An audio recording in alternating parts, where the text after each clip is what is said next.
Good afternoon and hello. My name is Renee D. Waring, and I am the founder of Uniquely and Wonderfully Made Ministries. I took a month's vacation in July. The title of my talk is Mental Hospitals Mental Illness Part 1 R. Waring, Warring. Mental hospitals are otherwise known as psychiatric hospitals. My videos can be viewed on LinkedIn under Renee D. Waring, on Facebook under Waring Communications, LLC, on Twitter under @Renee Waring, and on YouTube under Warring. In the early 18th century, psychiatric hospitals were closely tied to American hospitals. Public and private hospitals realized that one important mission of the psychiatric hospitals was to care and treat for people who had severe mental illness. Many mentally ill individuals remained with their families and received treatment in their homes. Their communities had a significant tolerance for what they saw as strange thoughts and behaviors. Some of the people with mental illness seemed too violent or disruptive to remain in their communities. Later in the 18th century, East Coast cities developed both public almshouses and private hospitals, both of which set aside separate wards for people who had mental illness. Private hospitals depended on money paid by the wealthiest families to care for their husbands, wives, sons, and daughters.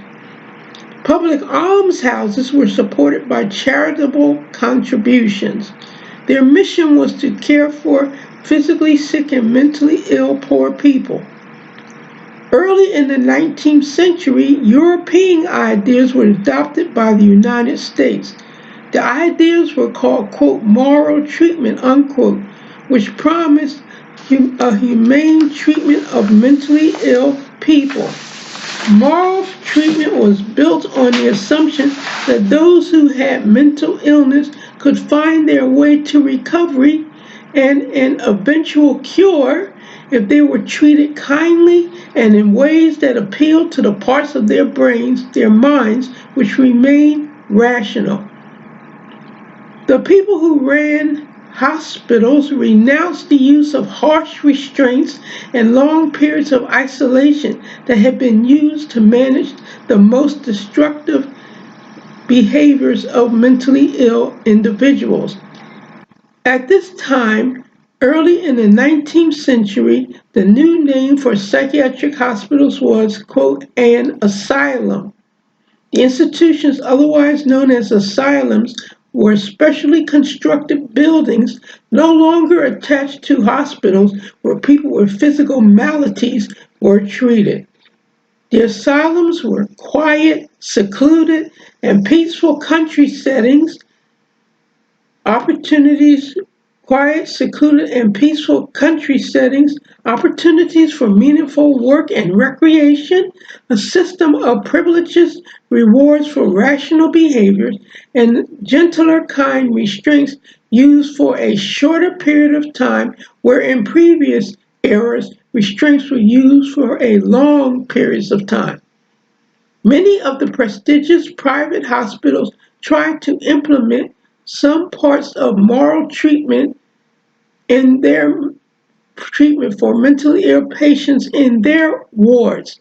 Thus ends my talk for today. Tune in on the fourth Thursday or Friday of this month, August.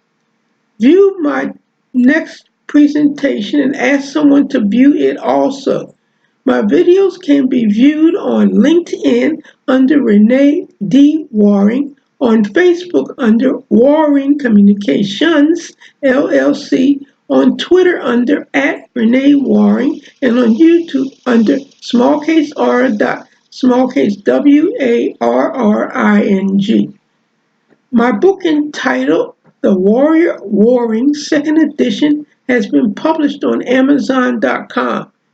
In the book, you will gain greater understanding about the challenges of mental illness. In it, you will find treatment resources for people who have mental illness and for those who have drug addictions. There are resources for support groups for caregivers and family members.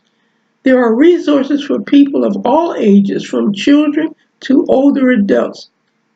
In order to locate my book on Amazon.com, you must put The Warrior Warring, Warring, in the search engine.